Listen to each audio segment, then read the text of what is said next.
Hi, I'm Brittany Ashley, your host of Breaking Norms Building Dreams, your guide through this transformative journey in both business and life. This is your place crafted for dreamers, doers, or anyone who has been told they can't. Get ready as we challenge those narratives together. You're tuning in live to the United Public Radio Network, airing on 105.3 and 107.7 FM in New Orleans. We are streaming on all the popular platforms every Monday at 3 p.m. Eastern Standard Time.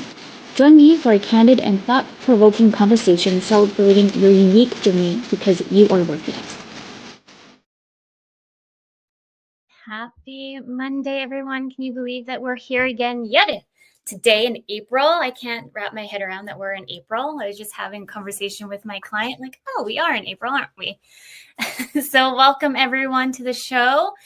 Welcome to Breaking Norms Building Dreams. I'm your host, Brittany Ashley, and we are broadcasting live today on United Public Radio Network and UFO Paranormal Radio Network 105.3 and 107.7 in New Orleans. Get ready to escape the next hour as we break norms and build dreams today with Christine. I'm so excited to have you. No problem. And well, thank you so much, Brittany. And I just want to say I'm so grateful to be here. And it's lovely that you've created this space for entrepreneurs and for business people to come and share their journey, and athletes. I really enjoyed watching your last show with MMA fighter, and it was really remarkable. So yeah, I'm honored to be here in this space, and thank you for having me. Yeah, I'm so excited to have you, and I'm happy that you got to tune in to Alana's show. It was my first Métis Indigenous person to the show, so I was so proud to kind of come in and also share my heritage a bit as well. So I was so excited for Alana to come in, and I'm so excited to have you to come in. Let's dive in on who you are. And I always mix up your name, so I apologize. Kristen. You got it. Want to make sure I have it right today. Let's do a quick little bio so the listeners know who you are, because I know who you are, and get in deeper on what you do and how the listeners can learn more about you.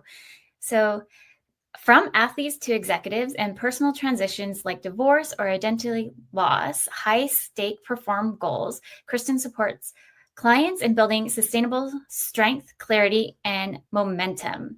Kristen applies the tools for her REPS toolkits, which we'll dig in today and what that's all about. Across both her coaching practices, Live Your Prime, and focused on men's sexual health and rational performance and pure mind performance.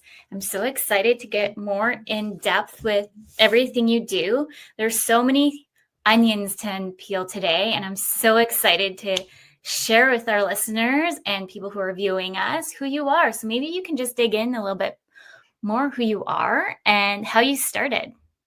Absolutely. So thank you so much for that great intro. And so my work is very layered, which is why I love the title of your show, Breaking Norms. So I, launched into my own practice coaching after almost 20 years of executive coaching, and decided that I wanted to get a little bit deeper into the emotional, into the relational side of the coaching work. And so what I was seeing in top performing executives that I used to work with in the past, there were always these sort of barriers or things that were preventing them from living fully, happily, fully present, and fully successful in their lives. So that's where I made the pivot to layer in different modalities like therapeutic pieces and the sexual health piece, to roll that into a coaching umbrella to be able to meet people's needs and help them thrive. And as you know, Brittany, the kind of impetus for me jumping into this entrepreneurial role was really two pivotal points in my life. One was a big personal change,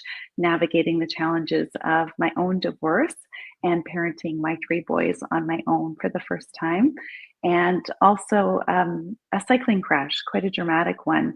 I'm an athlete, and so I like to kind of push my limits. And I was fairly new to cycling after divorce, and I suffered a really big crash coming down a local mountain here in Vancouver, and I had permanent changes to my physical body. And it was sort of how I had to build my body back using my mind, using the power of the mind-body connection.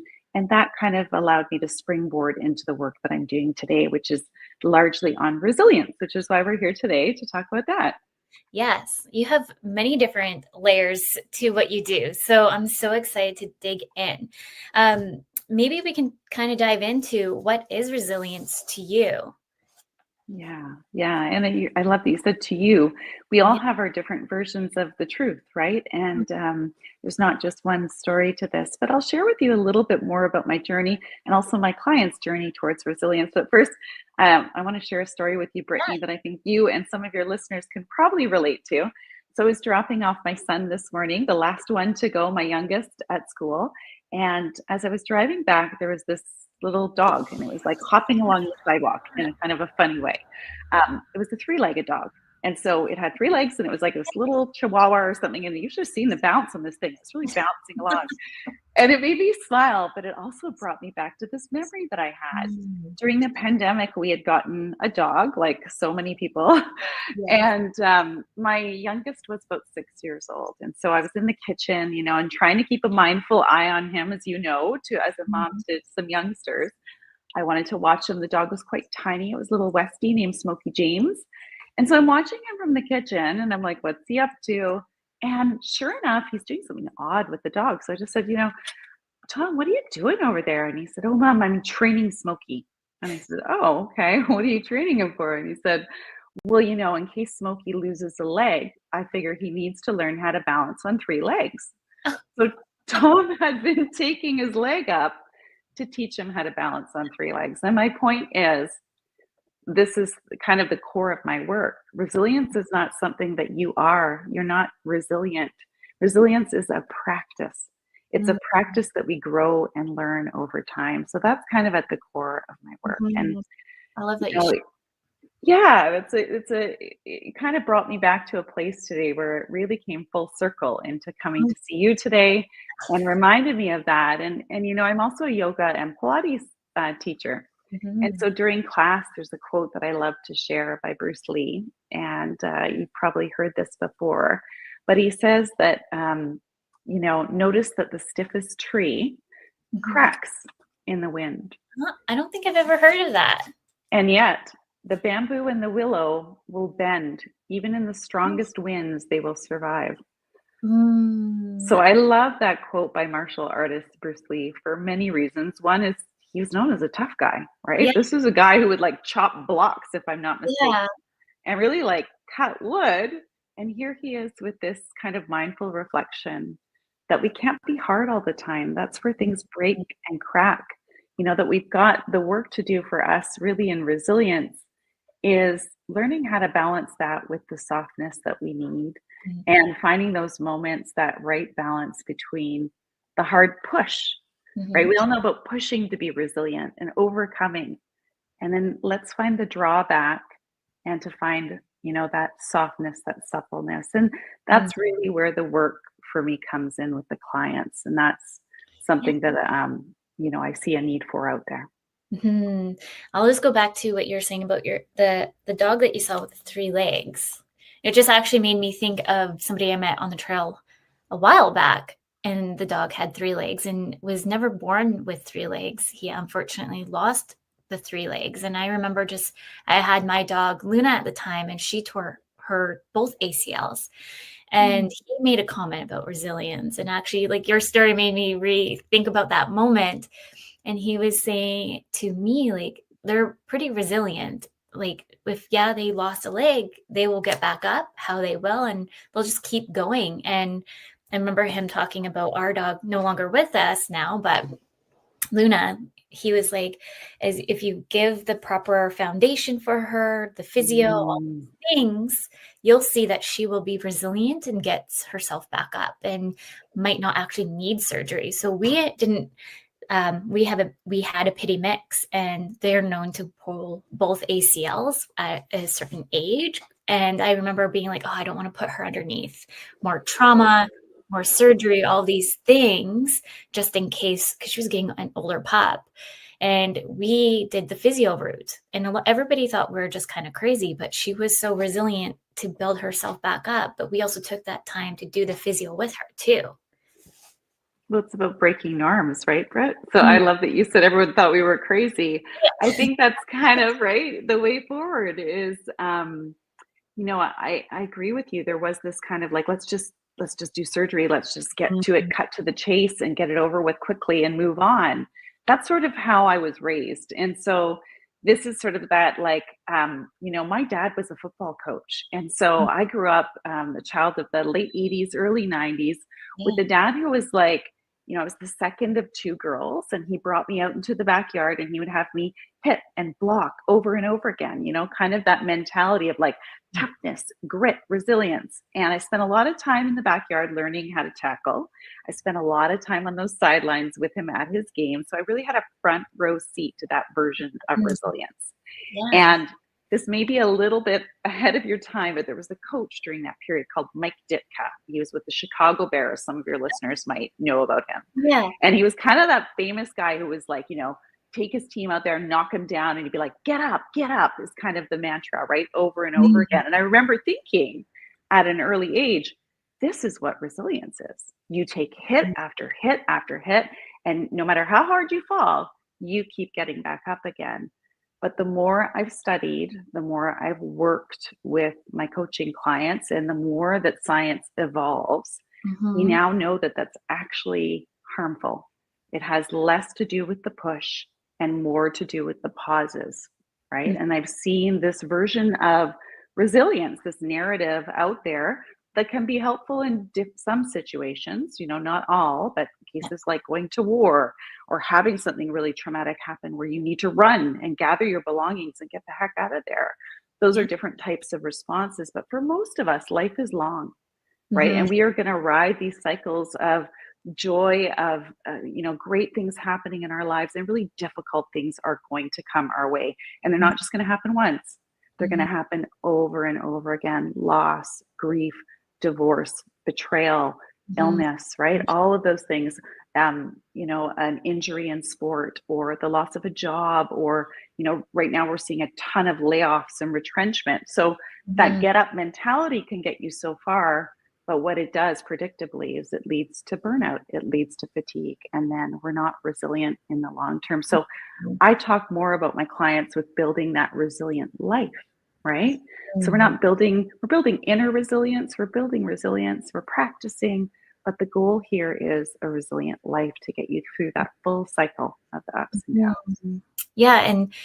And when you just said fight, I just kind of thought about like there's the flight, fight, or fawn mechanisms that you can kind of use in a state of trauma, or just even in the state of resilience. So depending on which mechanism you use, it's just really how you can. It's not like to be ashamed if you fawn away in certain areas. It's just how you get back up and position yourself differently.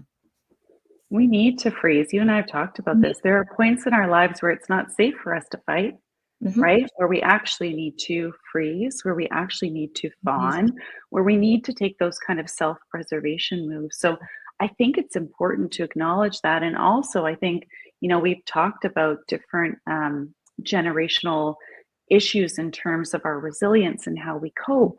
There is something such as relational trauma, which you're familiar with and we've talked about. My clients, some of whom have suffered abuse when they were kids and they haven't talked about it before, and they're wondering why they're struggling so much in this circumstance in their 40s, kind of not acknowledging what had happened before. I think it's sort of like, bracing for that adversity and thinking we can just kind of strong arm our way through it gets us through up into a certain point, and then it doesn't. And it doesn't serve you.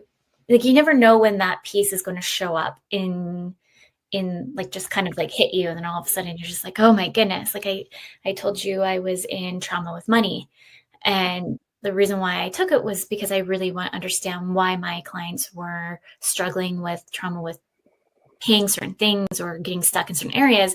And I was like, I have no trauma with money. And then behold, there it is. But it was such an eye-opening journey to follow. And then now it's from that experience and kind of understanding like the scarcity mindset and wanting to tackle it more I've kind of now wanting to push myself more out of my comfort zone of how can I face trauma? Because I actually had this conversation with my aunt. She's like, you can't just keep on like putting it underneath the rug, because it's you before you know it, it can come right in front of you, and you're not going to know how to even face it, and or the opportunity to face it will be gone, and you might be stuck and hurt that you haven't faced those certain things of the trauma that you want to face now. And so I feel like I'm like, okay, let's go.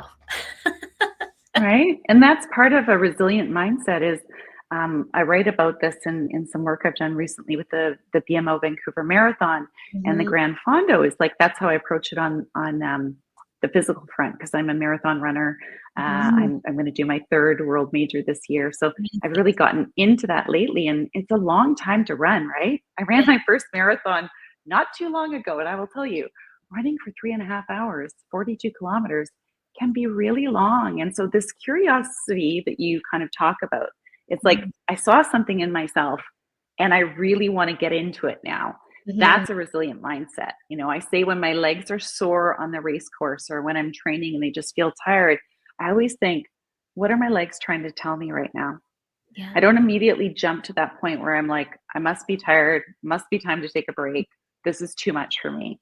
I've worked enough with my mindset to be able to do just what you did with this trauma with money, right? It's like, I wonder what this is trying to tell me. And that's the opportunity to grow right there. Yes. And I know we're both coaches, so we're lifelong learners and always wanting to challenge the narratives more. And what else can we learn? What else can we throw in?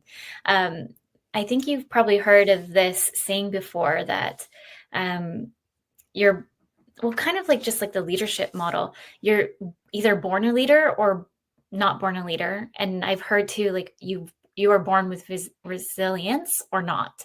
What do you what's your take on that? I think that's phony baloney.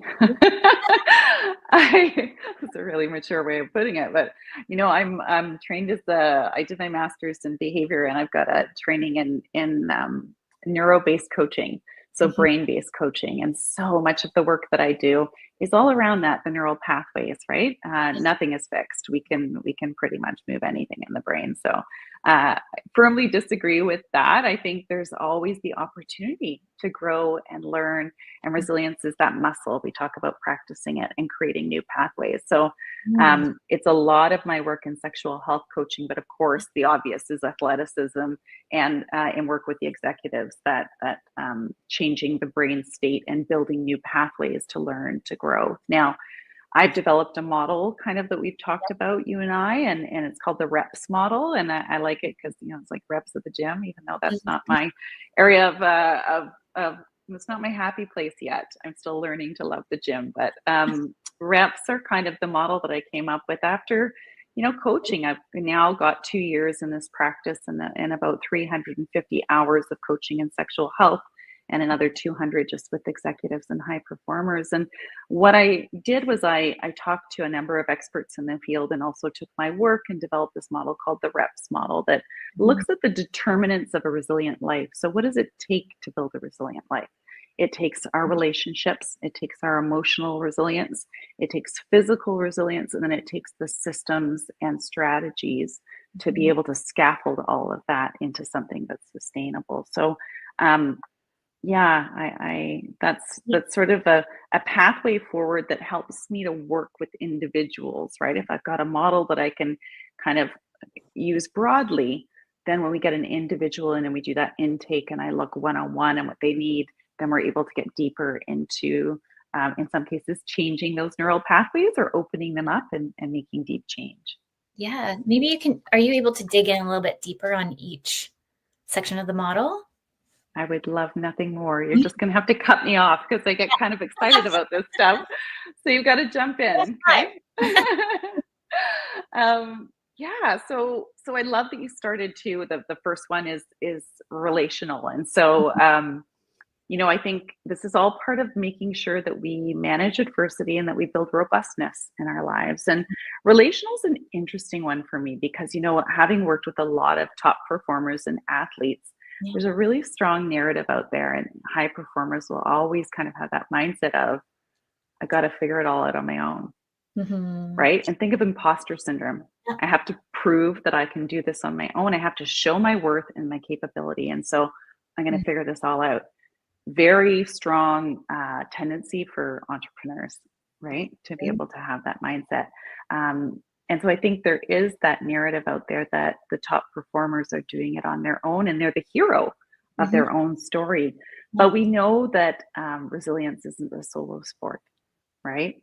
To truly build resilience for life, which is what our goal is, and to have it be sustainable, it has to be built in relationships, not in isolation. We're better off for it that way. Yeah. And relational, go ahead. Oh no, I was agreeing with you. With like the thing for me, anyways, that really popped out was the imposter syndrome. As anyone listening, imposter syndrome is overall thinking that you're not capable, competent to succeed in anything that's maybe put in front of you, even though you probably have proved time and time again that you've done it. Absolutely. It's something I battle with all the time. And I know it's quite a common thing, right? For performers and for entrepreneurs. But let's get into a little bit about the relational aspect of it. It's a big piece of my work. And so we often start off with kind of a values assessment in my sessions. And then we get into kind of a relational interpersonal assessment. So we need to know who's in your quarter. So how are they showing up for you, right? So who have you got in your sort of relationship group? And I'm talking friendships, right? Work connections, romantic partners, and your families. And then we kind of ask who these people are, and then we sort of look at what categories they fall into. And the science proves, 3 to 5 friends is kind of an ideal. 3 to 5 close friends is what you need to have satisfaction and feel supported. So in my work, I always talk about, are these relationships emotionally safe for you? And are they reciprocal in nature? So is there sort of the back and forth? So we, oftentimes we just think these relationships just happen because we've got these categories that are, again, based on psychologists' research, lifelong friends, we've got close friends, we've got social friends, and then we've got our acquaintances. So these relationships fall into all different kind of categories. And it's figuring out who you've got in each of those quadrants, making moves as needed for your growth to ensure that, hey, if you've got someone who is you're looking to grow, or you're looking to build resilience, or to make changes after a divorce or after grief, after loss, after a job change, you've got someone in the acquaintance bucket. Then we look at, what if that person were to move closer into the friend bucket? They've got qualities you really admire. They've got values that they share with you. And so we're constantly kind of evaluating and doing that. And so if I think about really specifically, I'll get down into kind of the nitty gritty here. When I'm doing my work with my sexual health clients that live your prime. So in that case, I'm dealing with clients who are experiencing sexual dysfunction. And we do a lot of one-on-one work to help them kind of overcome those obstacles. I work with a medical clinic who prescribes medication, and the medication is proven to be 50% more effective when you couple talking and coaching with it. So that's my role. And we're doing a lot of work on mindfulness, on personal and physical health. But what it always comes down to is that this self-improvement, this resilience building doesn't happen in a vacuum. And so my clients need the conditions to have a happy, fulfilling, satisfying, and healthy sex life. And if those conditions aren't there, the work that we do together is going to fall flat on its face. It's not going to go anywhere. And so, so that's a big part. That relational piece is so important to have that in play as well. So, and for high performers, and for executives, for CEOs, think of like a runner and a golfer and a cyclist, right? You're going to tell me those are solo sports. Those are all people doing it alone. When I ran the Boston Marathon last year, I was moved to tears at the end of the race. And now I was someone who struggled at the end of the race, a story too long to get into here, but I needed to be supported. And I had this little, this guy, this wonderful man who I didn't know, take me under the arm and get me across the finish line. Because if you fall down, you will go immediately to a medical tent and you can't finish the race. And when I finished, and I was standing there with my girlfriend, and we were kind of drinking a lot of liquid and kind of recovering and watching this beautiful scene, this flow of people going by, all supported by people on the course who helped them get to that finish line. You know, there is no such thing as a solo sport. I think I mentioned that at the beginning. We all need others in order to perform at our best. So building resilience and getting to that place is not a solo endeavor. That's why the relationships is in the reps model. That makes so much sense, because we're humans. We need people around us, even introverts, extrovert, introverts. Like, no matter what you classify yourself as, we need that human connection. We need that connection on whichever level it looks like to you to drive us, I believe. 100%. And knowing that about yourself. And I think we're about to get into that, into the emotional space, right? It's a really great segue for the next reps category, to build emotional resilience as a part of your resilience for life strategy. Yeah. Knowing that about yourself, Brittany, I love that you said that. And introverts need it too, right? Introverts need it just as much as extroverts, and you're just going to find it in a different way. So your relational intelligence, the plan that we do for your relationships, might look a little bit different, right? Yeah. And no model really fits with somebody else, because their needs are always different compared to somebody else. Absolutely. Do you want to go into the next piece of the model? Absolutely. So we're going to get into that emotional resilience piece. Yeah. So the second piece of the tool. We're going to talk about that a little bit more. And this one's important. I mean, they're all important, but emotional resilience is something that, you know, we're going to respond to life stressors, how we feel our emotions without being hijacked by them and being overwhelmed by them. And it's building that psychological flexibility. So the flexibility of being able to understand our emotions, find a place for them. And I'm going to touch on something that you mentioned earlier in just a minute. So I think you're going to like this one. And as you know, by now, I was not raised to really talk about emotions, right? And so the narrative that I grew up with was suck it up, buttercup. My dad would always say, don't let them see you cry, Kristen. Don't let them see that they got you down, right? And, you know, push it aside. And so we think about that Mike Ditka, that coach from the Chicago Bears. He would say, get up, that voice in your head when you're out of touch with your emotional landscape. And when you're not giving yourself the grace to build resilience in your emotions, sounds a lot like that. Push, come on. Don't be a baby about this. Just keep going, right? Those are the voices that my clients are hearing loud and clear, that they've either developed through maybe society, right? And maybe through their upbringings, but they're very harmful. And when we push things back, so again, think of that like, come on, don't deal with that. Like, just keep it back. It's like you just mentioned earlier.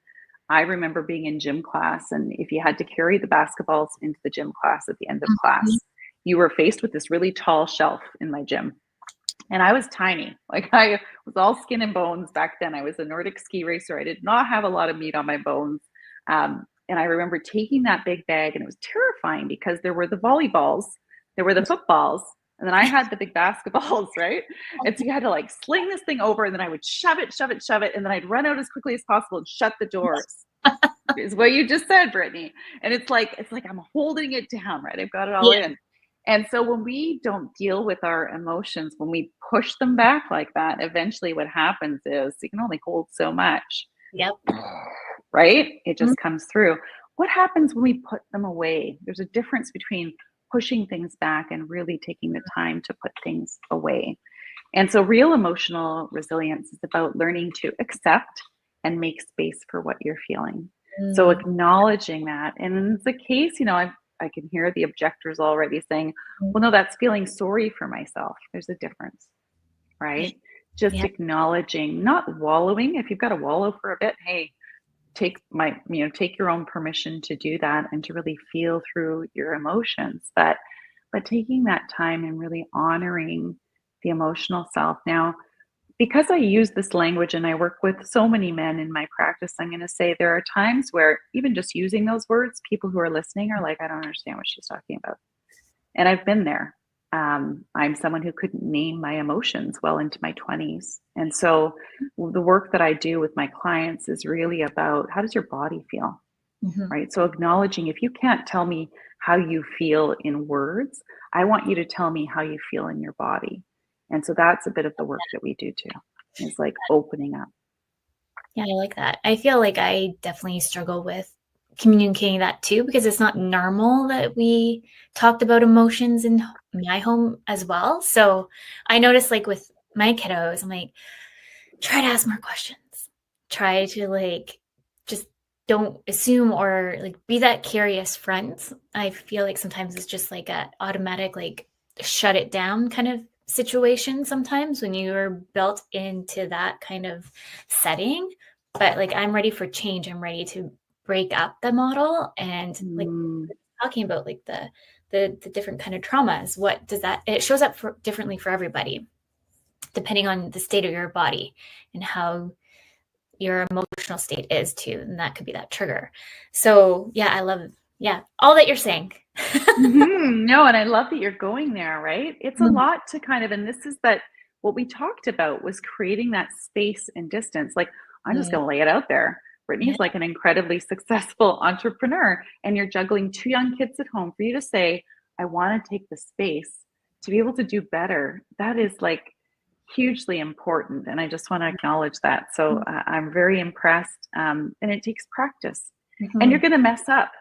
You're going to be that mom. You're going to be that parent. You're going to be that CEO. You're going to be that athlete who just snaps at someone one day, and you're going to be like mortified thinking, I thought I had this. I thought I was doing the work, right? So it's a bit of forward and back. There are some tools that I use kind of grounded in, again, science, and that I've trained in. Acceptance and commitment therapy is one of my favorites. And so that's sort of teaching us to stop fighting with the difficult thoughts, right? To stop fighting against them.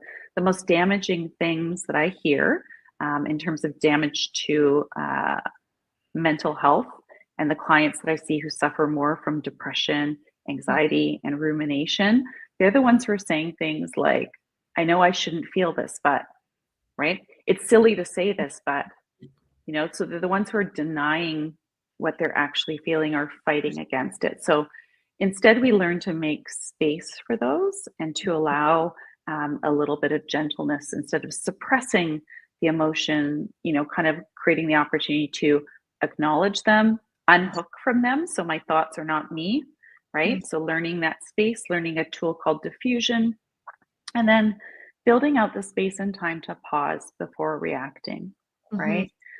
I bring in tools from sports psychology. That's just who I am. And so this is something kind of unique to my model, but I bring in those tools, and visualization is one of my favorite ones. Tell me more.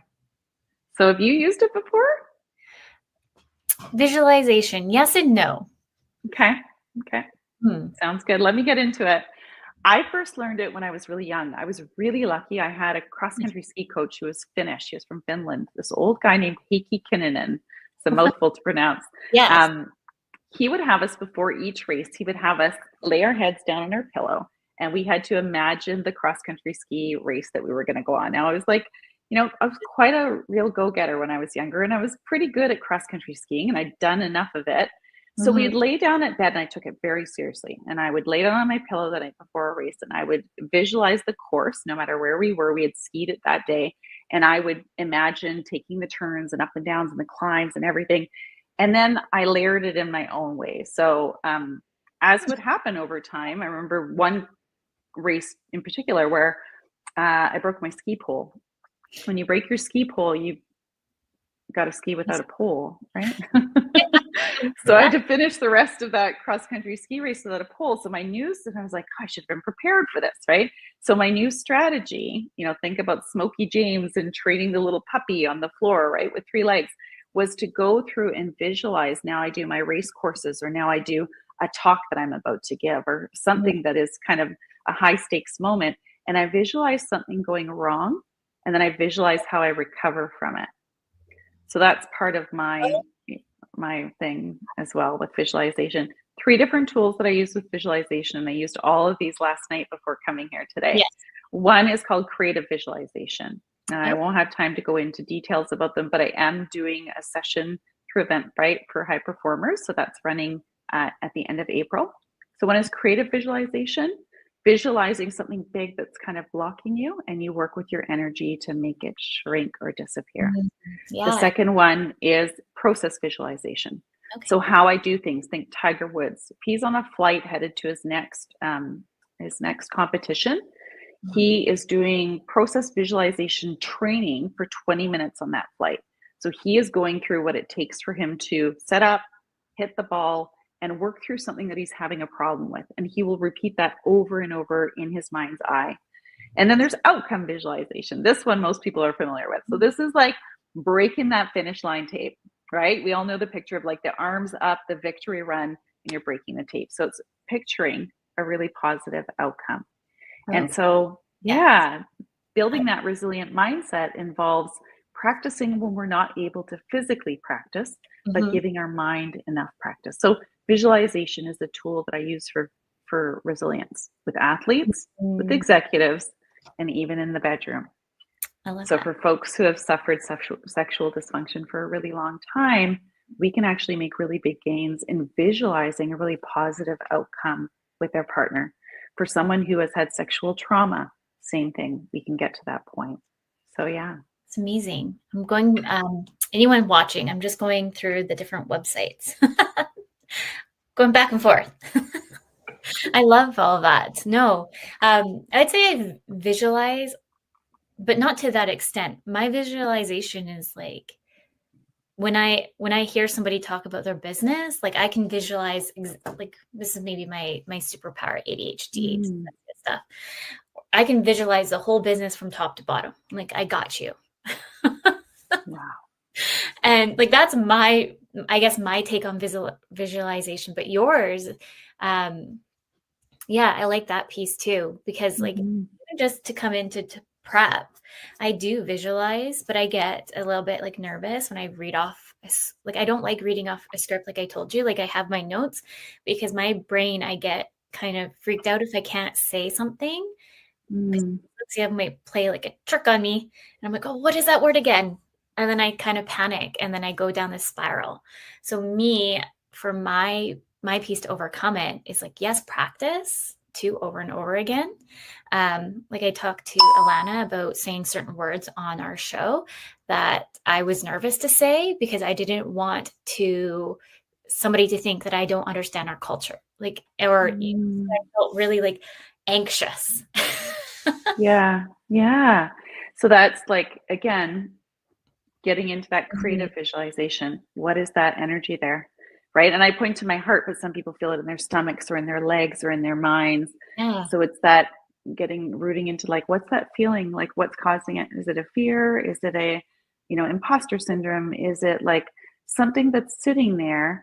And that visualization training, if you do it, enough times and in a set amount of time, you can really work at reducing that. So it is part of that kind of, emotional resilience. Is really about creating that space, naming it to tame it, right? So saying, I noticed this about myself. I wish I could do better with this about myself.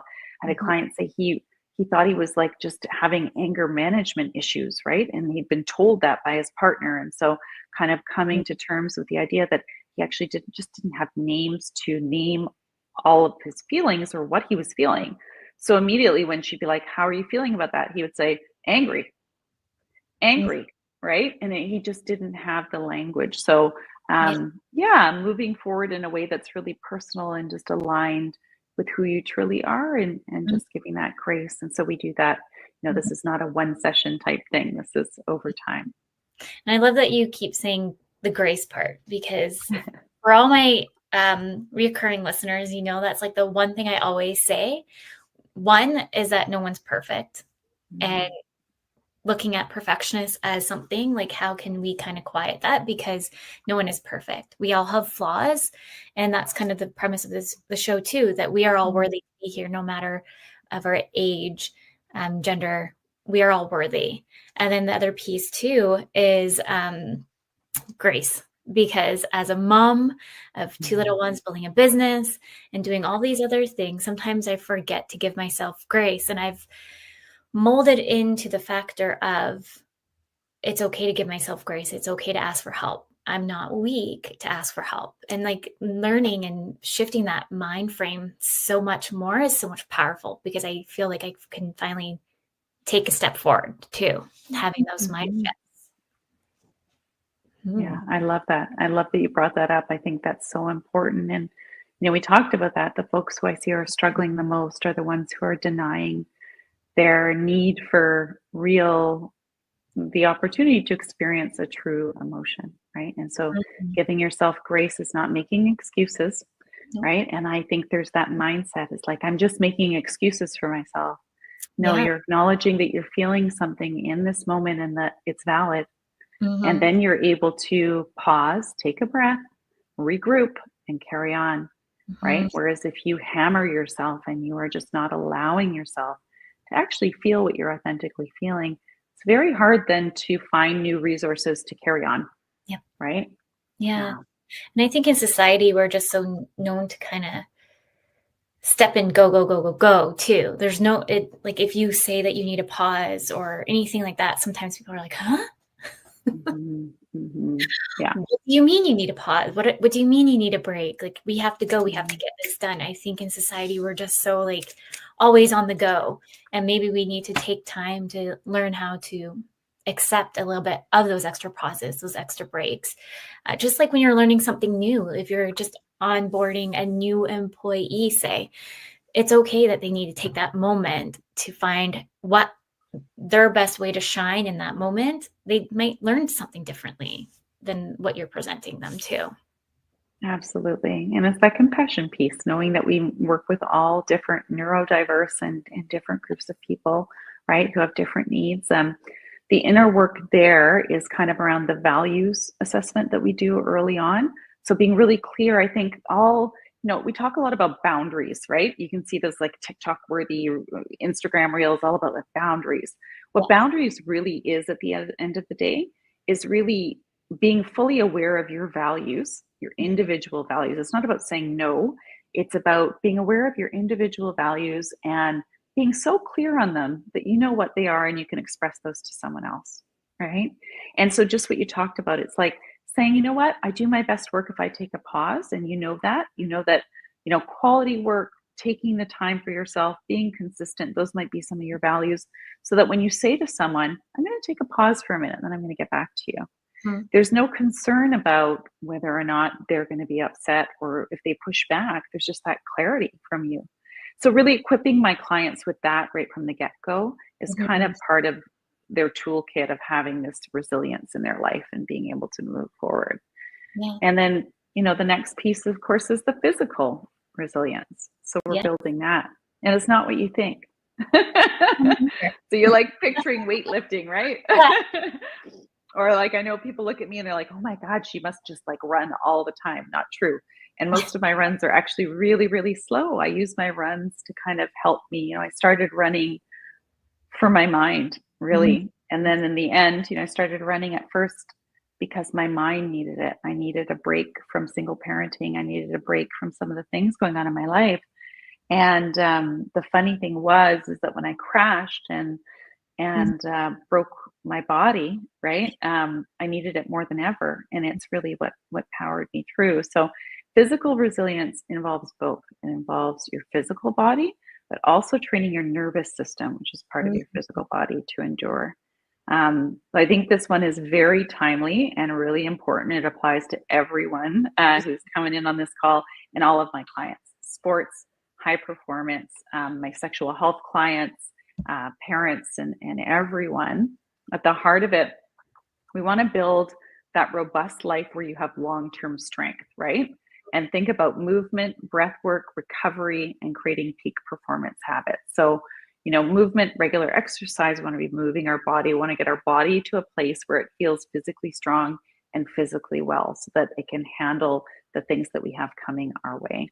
And recovery is just as important because without rest, sleep, and recovery, using techniques like breath work, and I use progressive muscle relaxation, which is a physical body response where we tighten the muscles and then we let them go. We tighten the muscles and we let them go. So there's Interesting. physical activations that we do to restore our energy so that we can keep going. What I've seen in my work, it's so clear in sexual health. Sexual health provides this like floodlight into what's going on in society because it's our most vulnerable state.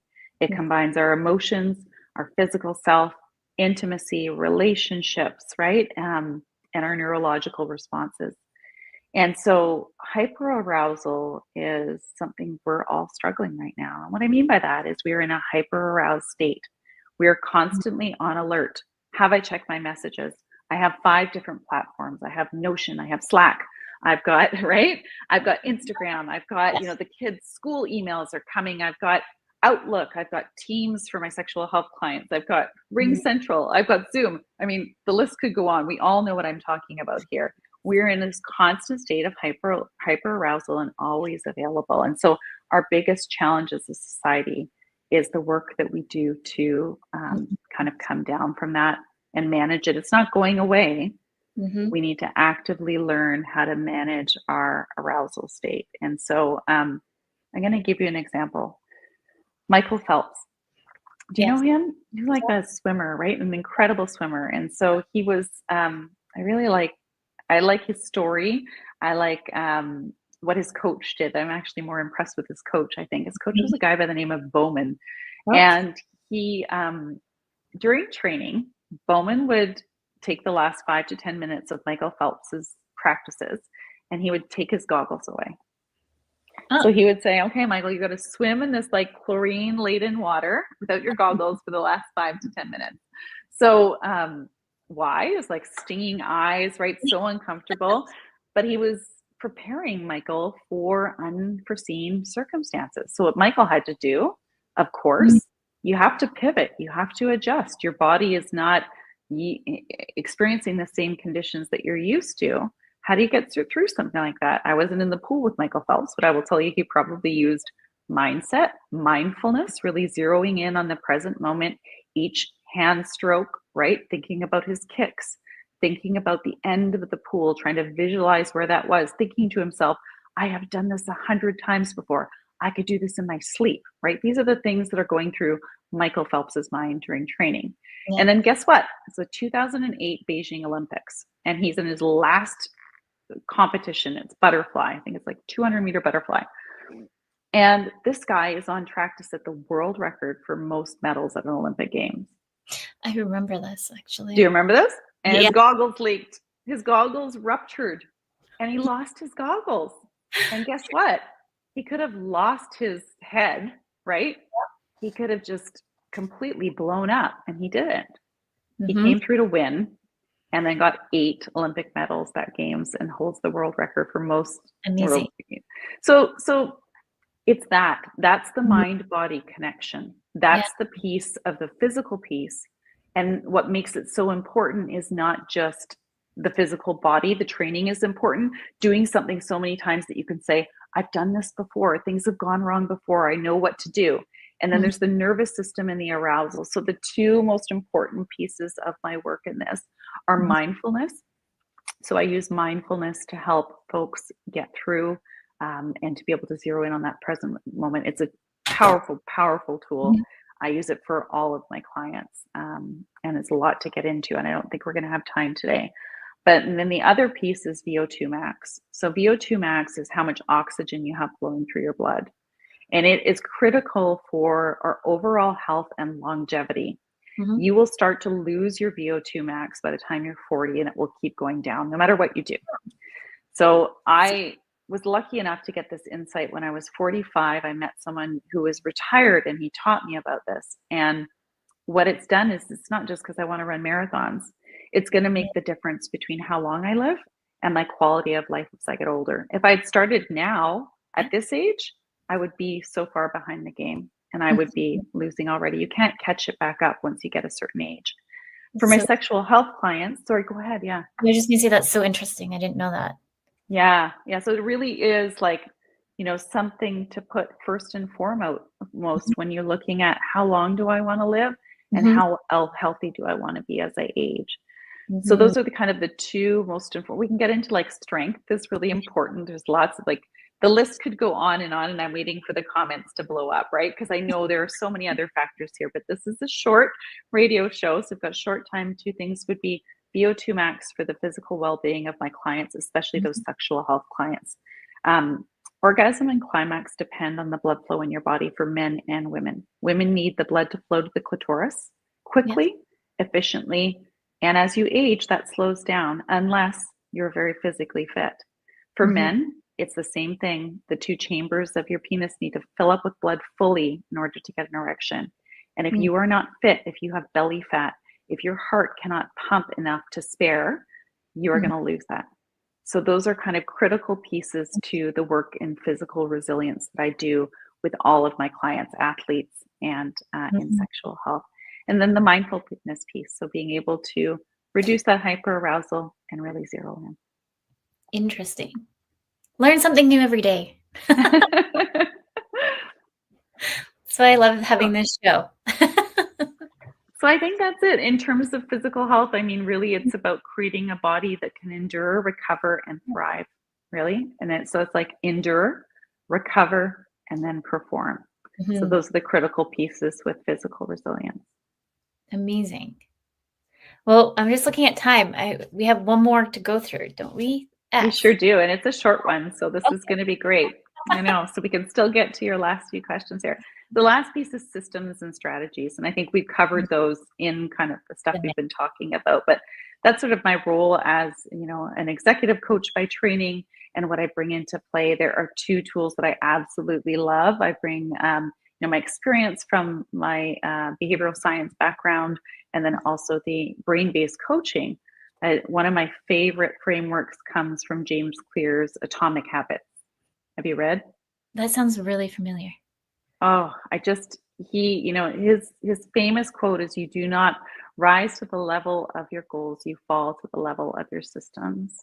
So we need to put those systems in play, right? There's a science to all of this. And if we're going to build a resilient life, then we need to make sure that we've got the systems and habits in place. And so we work with things like habit stacking, the environment in which you're in and the different kind of cues, right? Behavior tracking and tiny wins over time. So making sure that we are stacking and consistently doing things every day. Yeah.